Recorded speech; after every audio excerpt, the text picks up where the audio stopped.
looks right, throws a deep pass, right side, end zone, it's caught, it's a touchdown. And the Cardinals continue to pour it on. Welcome to Cardinals Underground. All right, I'll tell you what. I know I have zero credentials as an NFL coach, but I'm going to take a page out of their playbook this offseason. Since Cardinals Underground has been conducted virtually over Zoom, the exact same manner within which most of the Cardinals offseason has been conducted, I'm going to make like a coach, and I'm going to put Darren Urban and Kyle Odegard on the hot seat right now with an offseason pop quiz. Here we go. I have this all generated here on Cardinals Underground. I guess we'll call this word association. And I'm going to give you superlatives, accolades uttered by teammates of Kyler Murray, and you tell me which teammate is responsible for the quote. Some will be more difficult than others, Kyle. Kyle looks supremely confident, kind of almost smug right now, a little bit. I'm worried. A little bit. Okay. Let's see here. A Texas high school legend. He's a winner. We used to turn on his tape, and it was crazy to watch. Who said that? That's Josh Jones? Josh Jones, we have a winner. That's a good one, Kyle. Nice job. Okay, here we go. Next quote, next off-season quote from a teammate of Kyler Murray. And he said, to watch him go from the first four to the last four games, he wasn't two totally different players, but he was a different player. And to see him become an overall quarterback in one season is insane. That's not that Pro Bowler would be Patrick Peterson. Chandler. Oh, Chandler Jones. Chandler Jones. Sorry, former Pro Bowler Patrick Peterson. Okay, I missed that one. Here we go. 2 words, and this was the quote. Mighty Mouse. Patrick Peterson. Patrick Peterson, there we go. And now the degree of difficulty. The person who identifies the player with this one-word quote about Kyler Murray will get the block and the win here in this pop quiz. Explode. Explode. There's one word to describe Kyler Murray. Who? Humphreys. There you go, DJ Humphreys. So Kyle has been paying attention here in the offseason. Sure, yeah. That is our conclusion. Of course, I'm the guy who actually needed the notes and the quotes. So it's always easier to be the teacher and stay one section, one chapter ahead of the class. Is it not over here at Paulie Podcast? I was thinking about ways to cheat, but I know that I'm looking right in the Zoom camera, and as DJ Humphreys mentioned, that's really tough to do. So I did the best I could. Be sure and send that report card to my mom. She'll be happy that I passed that test, Paul. And I left this one out, actually. Darren, I know you know who said this one. And the quote was, he has a lot of guys who want to play well for him. That would be Larry Fitzgerald, who had that to say about Kyler Murray as well. So what do you guys think? Darren, what do you think Kyler Murray makes of an offseason where he's heard a lot of accolades, right? I mean, there's been a lot of praise thrown his way. And yes, he's heard it since he was a sophomore in high school, but as an NFL quarterback who was already an alternate to the Pro Bowl and your offensive rookie of the year, what do you think that means or doesn't mean to Kyler Murray? I don't know if it really means a lot. As he mentioned during his recent call, he doesn't really care what people think of him. And while he said that in the context of Black Lives Matter and social justice, I do believe that goes all the way across. I mean, I think if a lot of people came out and said, yeah, we don't know if he can make a jump this second year, or he only had an okay rookie season, I'm pretty sure Kyler Murray would internally disagree with him. He's not going to make a big deal about it, but I don't think it would really matter that much to him, just like I don't know how much it matters to him that everybody's saying how great he is, because I think he's got that internal confidence that of how he's going to move ahead and how he's going to do things. And, you know, even with this offseason when he's talking about not getting on the field and how it really didn't bother him that much, and he feels like he's gotten a lot out of it anyways, and he'll be just fine. I feel like that's kind of how Kyler Murray approaches things. What about you, Kyle? What do you sense from Kyler Murray this time in 2020 versus this time a year ago going into his rookie season? I mean, I sort of sense the same guy in some ways. He's always going to be confident. he definitely seems more mature, but at 22, you also realize he's got quite the ceiling in front of him as well. Yeah, I mean, you're right. He was confident coming in, but he was definitely quieter last year compared to the press conference he just had last week. I mean, he expounded on his answers. He just felt like, I'm passionate about what I'm saying more so than just answering questions. So I do feel like he's feeling more comfortable in his own skin in the NFL. And for any rookie, it's a big jump, and I think he took it slowly, but the confidence has been there. And now I think he's just willing to project it outward a little bit more where, okay, I played in the NFL for a year. I had some pretty good success. I know I can do this. So I'm going to go ahead and show the way I'm truly feeling. And maybe no better example of that, Darren, than his comments on Black Lives Matter and social injustice. In his words, he sort of found his voice at this point and a cause, if you will, and he might have been a little reluctant to do that this time a year ago. It did feel when he was talking about Black Lives Matters that, I don't know. I feel like Kyle said, I feel like if this had happened a year ago, I don't know how much he would have been willing to open up. But, he said something along those lines, but I feel like it can be addressed to a lot of different ways. But he was like, and I'm paraphrasing now, but he basically said, it's okay to say stuff now. You don't have to straddle the line. You don't necessarily have to be politically correct. You can say what you're feeling. Now, obviously, saying what you're feeling about racism is a lot different and a lot more important, quite frankly, than saying what you're feeling about how you're playing as a football team or what you think of the opponent. And in those regards, I think Kyler has really, like Kyle said, he was very impactful with what he said. I do think that can translate over to the football field a little bit.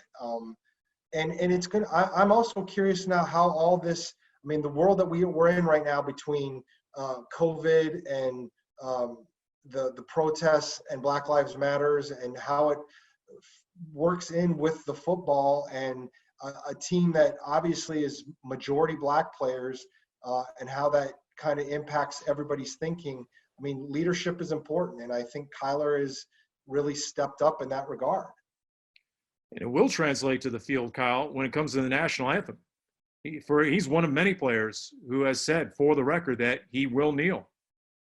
Yeah, and he was explicit about it. And the thing that I go back to with Kyler is whether he's been quiet or not, he's always been an authentic person who says what he believes. And sometimes he'll say it in shorter sentences, but in something like race, he clearly had a lot to say and wanted to get his point across. And I feel like that's just a part of it. Somebody asked him if he is going to take a knee, and he said, yeah, definitely. I feel like I need to stand against racial injustice and stand for racial equality and against police brutality. So obviously it got a lot of attention, and when it happens, it's going to get attention again. But he feels like, this is my authentic feelings, and this is what I want to portray out there to help that cause.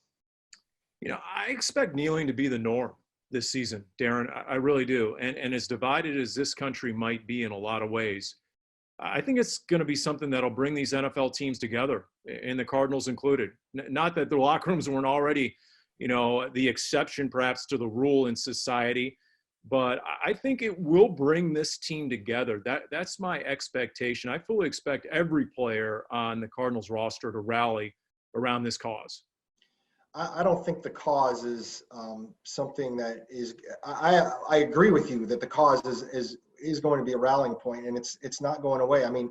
I agree with Kyler Murray. He basically said that he came across as optimistic, which I think is important. He made it clear that in generations maybe previous to him and his parents' generation, racism is there, and there's a lot of it, and there's a lot of hate. He feels very confident in that. His generation, the younger generation, is more diverse, maybe thinks a little bit differently, and has a real chance to make an impact. And the reality is when you start talking about these locker rooms, number one, obviously they're majority Black, and number two, a lot of them are younger people. And you want to have that hope. You want to have that hope as a society that the younger generation can help. And I know There's a lot of division in this country on a lot of levels and a lot of areas. And over time, the younger generation does tend to be more optimistic about what can happen, and hopefully they don't get beat down by this world that we live in, and now with COVID. But I do feel like Kyler Murray has got a chance. He's 22 years old.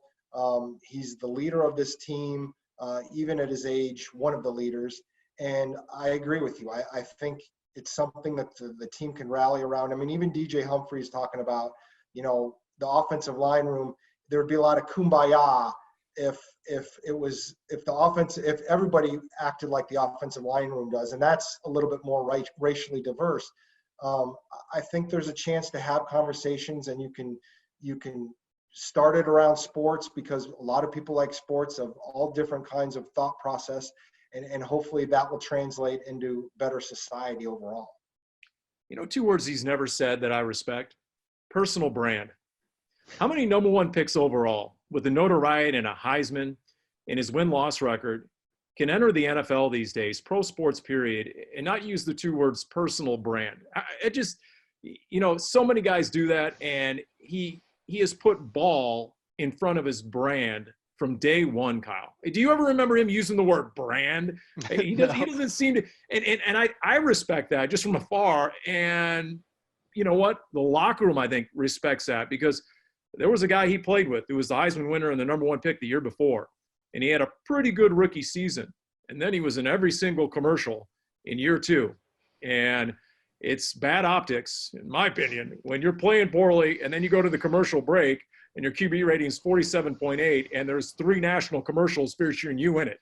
You better put the ball in front of your brand. And I respect Kyler for doing that, because he's probably had opportunities to do otherwise. You ready for me to disagree? Oh, no.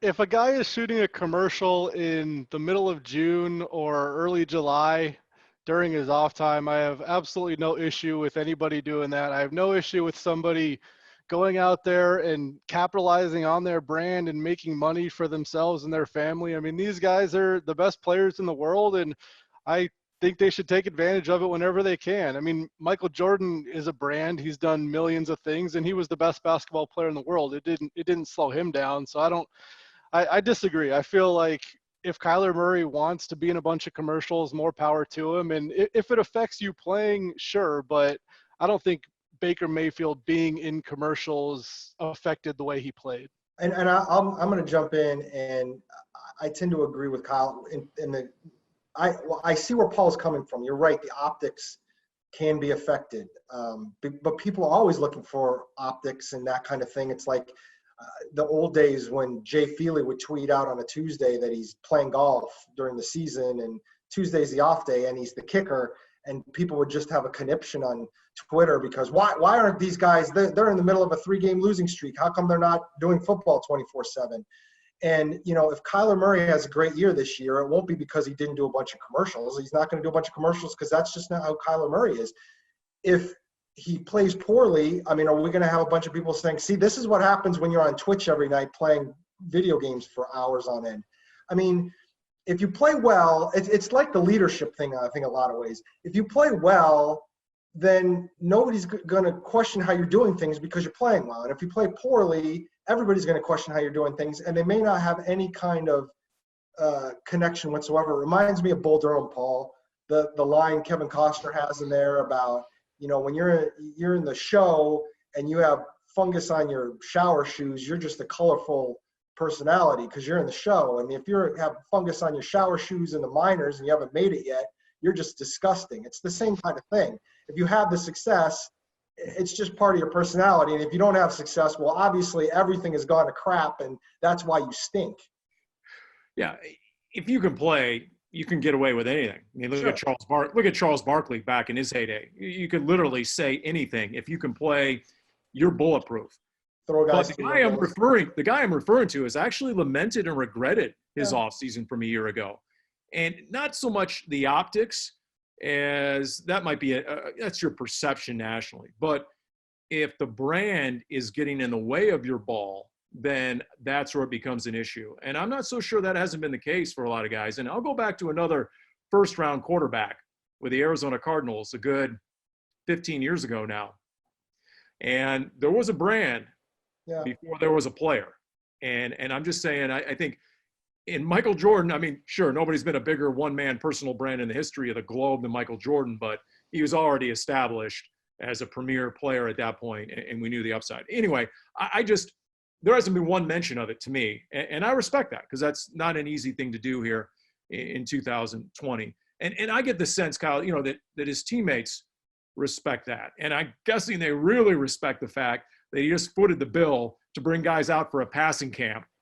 4 quarterbacks, including Kyler, 4 running backs, 4 tight ends, 9 receivers, all on Kyler's dime, more than $40,000 worth to go out to Dallas for a 3-day plus camp of throwing and working out together. And you know what? Any other offseason, Kyle, would be like, all right, big deal because you had the OTAs and you had the mini camps. But here, without an offseason, everything's been virtual over Zoom. I think it is worthwhile to get guys together for a few days and get them out on the field together. See, I heard he went and shot a commercial to make that $40,000, and now he can fly the guys out and help the team. No, I think it's he can afford it either way, with or without the commercial. I think it's probably good, like you said, without any type of cohesiveness throughout the entire offseason on the field. To get that together is a good thing. And yeah, I think we've debated what it means and how much it will mean overall, but it's certainly not a bad thing to get together. And I think if DeAndre Hopkins is there, that's the big one is getting together with him and trying to work some things out. Because I mean, he's a guy who's probably going to get 150 targets this season. I mean, you're going to throw to him a lot. So I think any connection that those two guys have made or can make is going to be big. It's funny on the timing, Paul, because as much as we've all talked about this constantly for a month about when is he going to get together, in reality, this is exactly when it normally would have happened in a normal offseason, because you wouldn't have done anything through last week, which was the mini camp week. You would have been doing the OTAs. So the earliest you would have come together would have been this week, if not another week or two later. And, I just think that some of that is the timing. Now you can do this without worrying about whether you guys are supposed to be in your normal workouts, how it was set up in the off season to try and mirror what you would have normally done with the Cardinals. You don't have to worry about getting to a computer or your phone or whatever to do your virtual meetings in the morning. Those are all over. So I think this time frame that he's doing this week makes a lot of sense. And, it's funny for all those stuff we've been talking about. And I had kind of wondered about this a little bit myself. I know we had talked about it. I know Cliff Kingsbury even mentioned it at one point about Fitz and everything. I did some. I don't think Fitz has done his little get together for a few years now. I think that kind of petered out after a certain amount of time for various reasons. And so, there wasn't ever really anything set anyway. So I think it's a good thing that the quarterback has stepped forward. And again, it goes back to what we were saying before about finding his voice. I mean, I think there's a combination here about how strong he talked about this, how he logistically worked this out. I mean, when you start talking about 20 people, Paul, I mean, we can talk all we want about how important it is and how these guys want to do it. Logistically, that's still a difficult thing to make sure everybody's getting there. I mean, last year at this time, Baker Mayfield didn't have time for a passing camp. He was too busy shooting commercials. So, that was, yeah. Well, and Darren, here's the other thing to me. You tell me, because you've been up to Larry's passing camp before in Minnesota, and it's a variety of guys from different teams, even some college guys. So it's not like you can run the Cardinals playbook. Right. But here, this is Cardinals exclusive. So, for example, DeAndre Hopkins, he can get his first introduction to, hey, we're going to run this, out of the playbook, or even Cliff Kingsbury introducing new plays for everybody to run actually on the turf. To me, that's another benefit of these guys getting together is it's just Cardinals players, and theoretically they could run the Cardinals playbook. I agree with that. And I do think that could help a little bit. Kyler said that he feels like overall he really didn't miss out on that much not being on the field, that he got a lot out of the virtual meetings and just being able to start to learn how what he's missing and see the game better. Cliff Kingsbury's talked about that as well. So Kyler was kind of like, it wasn't the worst thing in the world, although when he kind of added at the very end of that answer when he was talking about it, he did acknowledge that it would have helped to be on the field. He didn't think he was hurt not being on the field, but it would have helped. This gives you a couple of days. I mean, Sunday through Thursday time when you get on the field, I'm assuming, 3 times, maybe Monday, Tuesday, Wednesday. I think that gives you enough of a feel for it, okay, if you're DeAndre Hopkins, what are you trying to expect? You mentioned I did have the chance to go to Fitz's camp many years ago. Now, again, like you said, different players from different teams showed up. There were some Cardinals there. There would be players from other teams. There would be some defensive players. Guys came and went. It wasn't like, okay, we're going to do this these 2 weeks and everybody's here the whole time. Some came a little bit later, some left. People had things to do. It was a little bit more like that. This feels a little bit more planned. So, maybe they get more out of it. But, I also think there's only so much they're going to be able to get out of this small amount of time with just the skilled players. There's so much involved. And we also don't know exactly how they're doing things. Supposedly they're going to social distance correctly and everything. But, how much they can do that with what they're doing, we'll see how that happens. Hopefully everybody stays healthy, and hopefully this will be a good jumping off point going into training camp.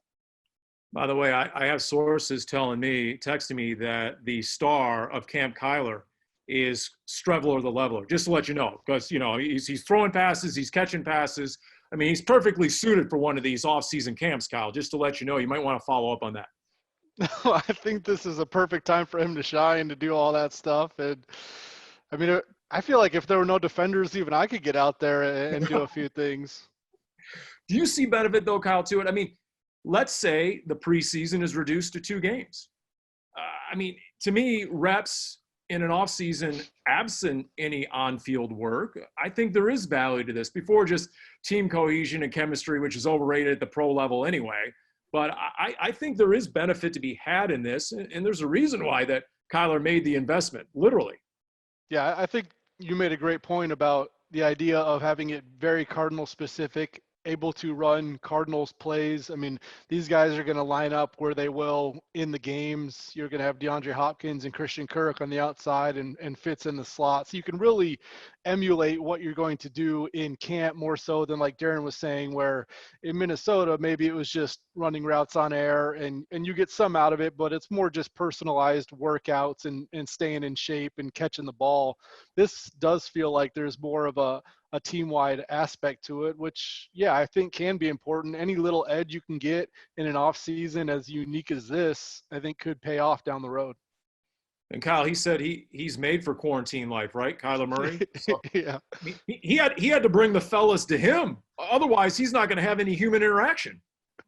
That was the best part. He's like, yeah, I mean, I kind of feel the same way. It's like, I know people are mentally having a hard time with it, and I'm just kind of like, I feel bad for them, but I'm introverted at heart, so I'm like, okay, I'll just stay in my house and every once in a while leave. So I'm on the same wavelength as Kyler Murray. And when I tweeted that, I had like 1 million people quote tweeting it and saying same. So there's a big segment of people out there feeling the same. See, the thing is I don't mind hanging out at home, but it used to be kind of nice to hang out at home because you would be at the office for 40 or 50 hours a week. Now, when you're always here, there's no separation of church and state there. That's tough. I'm with you on that one. I've been telling Wolf, you were ahead of your time. I mean, for 15 years, you've been quarantined in the compound. So, I mean, Ron Wolfley's been doing the sheltering in place. We can barely get him out of his hotel room on the road. So, he had a leg up on everyone. It's interesting, though, when you listen to Kyler's press conference, I also respect the fact he's able to self-assess his game. As a guy who's been considered elite since he was 15 years old, a sophomore in high school, and winning big school high school championships in Texas and playing at Cowboys Stadium and playing in a high school stadium with 2 decks and seating 30,000 plus people at Allen High School, he could have a massive ego where, Darren, he wouldn't allow himself to think that he necessarily has flaws in his game, but he readily admits that I think he knows he's good, but he knows he's not good enough. Not yet. And I think that, to me, when I try and look at Kyler from outside looking in, that's a key driver to me that I think will be fortuitous for this team for the next decade. Because guess what? The current face of the franchise, Larry Fitzgerald, has always been that way. He's always figured out another way to improve his game, and he's always held himself to that standard during practice, for example. It's funny how you mentioned ego. That's always been an interesting concept and conversation with me, especially when it comes to pro athletes, the good ones especially. I mean, they've all got egos, and there are absolutely guys that their egos are too big, and it doesn't let them have the self-awareness that they need to be better. But I think of, and this is meant with no disrespect whatsoever, I think Kyler has a giant ego. I think Larry Fitzgerald has a giant ego. Michael Jordan has a giant ego. But part of what makes them with that ego is that drive to also, what you said, make them understand what they have to get better at, or drive them to always be trying to get better, because they want to be able to continually prove exactly what they already believe, which is how great they are. And I do think there's a balancing act, but I think it's there. It's just it's mixed in with this drive that pushes them to the next level. I mean, when you talk to Larry Fitzgerald, I mean, he can say all day publicly that, numbers don't mean anything, numbers don't mean anything. They absolutely mean everything to him. They absolutely do. But he also understands, to get those numbers, he has to continue to work hard to get there. And I think, like you said, I think Kyler is in the same boat. I think he's always going to be one of those guys, even if he becomes a multi-year Pro Bowler and maybe even gets a ring and puts up some nice numbers. I feel like he's always going to be that guy that's really fighting to be that much better. When you think you're so good, you don't need to get better, to me, that's where it crosses the line. That's where it goes overboard, and that's where it becomes counterproductive to your own game. And so there's supreme confidence in Kyler and Larry. And we can argue where it goes from confidence to ego, and maybe they're one and the same. But if you're not able to be critical of your own game and cite areas where you need to improve, to me, that's where it's counterproductive, Kyle. And when I look at Kyler Murray, I see that guy who repeatedly says, he winces when he talks about his first month in the NFL versus his last month. He did it at the end of the season. He's done it in the offseason. Yeah, he just said in the press conference that he was pretty much winging it early in his rookie season, and eventually he learned how to diagnose and dissect things beforehand and as they were happening, and really understanding the mental part of it. And to your point, he said the passing game last year was kind of mediocre. He said that he took too many sacks and negative plays. I mean, he's hard on himself, and I think it's because he is so secure in his own talent, where if you're a fringe NFL player and somebody criticizes you, you're automatically going to push back because you're worried that the coaches think that, the GM thinks that, and I'm going to get cut and I'm never going to be in the NFL again. So there's some people are going to naturally recoil when they receive criticism, but a guy like him, he knows he's one of the best quarterbacks already in the NFL, and he's striving to be more, and knows just some tweaks in his game will get him there. And I think that's why he's so open to the criticism, is he realizes if he can fix these things, he can become such a, dominant NFL player. All right, so now, Darren, I know you're not a quarterback guru here. You're not running your own quarterback camp. I get it, but where do you think he needs to get better in his second year? What do you think he's identified? How do the Cardinals get better if Kyler gets better in certain areas? Well, I'm going to cheat a little bit here because I did listen to the Arizona Sports interviews with Carson Palmer and Kurt Warner kind of talking about Kyler. But when I heard them, it rang very true to me. And it's the idea that every play doesn't have to be a home run. They kind of put it in a different way, but if the guy, the intended target on a play is a 9-yard, button hook, and he's open right away, get him the ball and take the 9 yards, and don't try and extend every play trying to get the big play every time. I think that's what got him into trouble sometimes with the sacks last year. I think that got him into trouble with some choices in terms of 3 and outs.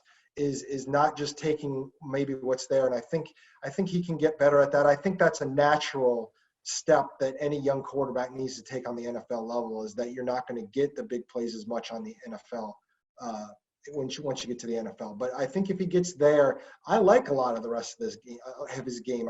I think he was better in the pocket, just like he promised he would be. I thought he was better in the pocket than a lot of people anticipated. I thought he got more comfortable knowing his timing back there and how much time he had with the rush. I thought he judged when he should take off and when he should throw quite well. And so I think if he just keeps trending in the way he was by the end of last season, I think he's just going to be fine.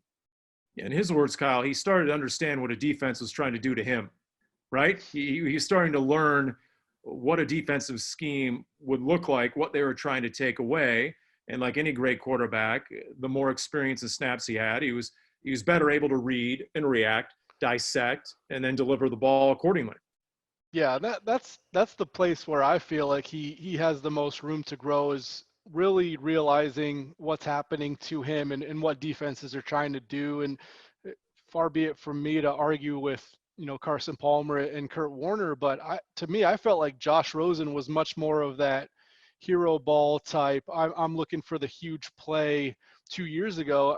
Like when Kyler Murray was in the pocket and in rhythm, I didn't feel too much like that was the case. Like he was always trying to extend plays. And it's hard to know exactly because they understand the game a lot more than me, but I don't think that's going to be an issue moving forward, because it seems like he's comfortable throwing in rhythm. He's not that mobile quarterback that doesn't want to stay in the pocket. He wants to get out. I mean, he's a guy who will stay in there and go through his progressions. I just felt like early on he wasn't quite sure within himself exactly what he was seeing and what defenses were trying to do to him. So I think he might have just been more nervous, more so. Because to me, it seems like if 9-yard hook is open, I felt like Kyler Murray would throw that ball if he saw it. I just feel like sometimes maybe he didn't quite see those things, and that's what held him back. And that may be part of it too, is just he wasn't seeing those plays. And either way, I do think he's going to be in much better shape this year with it than he was last year. I've told the story. It was after the Seattle win, so it was going into Week 17 game, the finale, and I had a chance to sit down for a one-on-one TV interview with Kenyan Drake, and he mentioned that before the Seahawks game in Week 16, he had grabbed the game film from Week 4, and he said he could not believe how different the Cardinals' offense looked. He said, didn't even look like the same offense. And he said, I couldn't believe how much better Kyler is now than he was then. He looked like a different quarterback. So that was interesting. That was really intriguing to me. It just gives you so much confidence, makes you so bullish on the upside. I guess my question is, as Cliff Kingsbury spent the offseason scanning the landscape, and we know that he looked a lot at the Baltimore Ravens. He told us as much on his coach's show. And there were certain plays that he just said, we just lifted straight out of Lamar Jackson's playbook. How much more or less does Kyler Murray run this year, Darren Urban? Do you have a gut feeling on that? I think it's going to be about the same. I don't think they're going to change that part of it a whole lot. I think we've heard Kyler talk about it enough times. Between talking about being in the pocket and how he likes working in the pocket, and he's made no bones about understanding his size limitations in terms of taking a pounding. I think it's going to be about the same. I mean, I think they could have run I think the numbers might grow a little bit, because I think early in the season last year, I don't think it kind of clicked with David Johnson as much, and the offense wasn't clicking as much. And I think with Kenyan Drake, you're going to have more opportunities. So the overall numbers might grow a little bit because it fits better with Kenyan Drake, and you'll have more chances because the offense will be better. But I think in terms of philosophy and intention, I don't know if it's going to be a whole lot more. And with the receivers that they have, I don't know if it needs to be more. What do you think, Kyle? I think it's going to go up. I feel like they found something late with Kenyan Drake, like Darren was saying. That zone read was pretty lethal. And when you're chunking off 5 yards of carry between your running back and your quarterback, both doing so, I think that's hard for defenses to slow down. So I feel like, yeah, Kyler Murray definitely does not want to get hit, and he likes handing the ball off. He wants to slide if guys are coming. But to me, for this offense to reach its full potential, I think that needs to be a huge part of it, because if defenses are worrying about the zone read, that's going to open up a lot of things. And it did seem like Kyler was more comfortable with it late. So I think his rushing attempts and his yardage is going to go up in 2020. As we wrap it up, anything else, Darren, from his press conference that surprised you, was noteworthy? How about his getting asked about CeeDee Lamb? I mean, you got DeAndre Hopkins in the offseason. I mean, the whole CeeDee question. But he did admit, if you're a quarterback, more weapons the better. He no doubt would have a desire to add his good friend. But at the same time, he wasn't shy about saying he can't wait to throw to maybe the best receiver in the game right now. No, I think that would probably be the proper way, with all due respect to CeeDee Lamb, who could end up being a total superstar. DeAndre Hopkins is a superstar. I think the epic beatdown he gave to DJ Humphries to tell him that he did not name his dog after DJ Humphries, I thought that was pretty memorable. DJ was led astray. I don't know if it was writer's embellishment, the old Letterman gag, or if DJ just was confused as to where his standing was there. Speaking of brand, Paul, I mean, his dog's name is Kyler's dog's name is Swoosh. So, I mean, is that an underlying? Does that qualify as wanting to kind of do a commercial this offseason, just an organic kind of thing? Does that lead you to believe that perhaps Kyler and his dog are going to be featured in a Nike series of commercials? Is that what you're saying? You're saying there might be interesting, Yeah. Airbud 3 featuring Kyler Murray and Swoosh. That's right. I was trying to remember the beer commercial, right? Airbud, right? Yeah. That's good. Hey, he rolled out the big red carpet for guys to go to Dallas. And so, you know what? He doesn't need no stinking commercial right now to improve his Q rating. And, I just can't wait to see where he picks up. I mean, considering where he left off, and, Kyle, when you see these projections and you see Vegas, not just some NFL.com power poll, but when you see Vegas install him in the top 5 of the MVP odds, are you buying that? Is that legit? I think it is. I mean, you look at this offense toward the end of last season, and it was the 7th most efficient offense in the NFL down the stretch.